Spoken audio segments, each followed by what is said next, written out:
Hi, I'm Dr. Julia Overstreet. Welcome to today's program. We're going to be talking about patient education resources, and what fits into that naturally is diabetic foot risk evaluation, because you have to understand what the needs of the patient are as far as the education that'll benefit them the most. Today, we're going to focus on different issues revolving around diabetic foot care.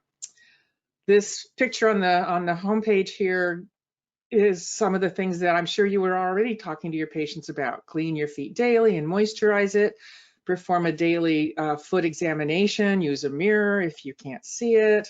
Check your shoes before you put them on to make sure there's nothing in it or there's no problems with the shoes. There's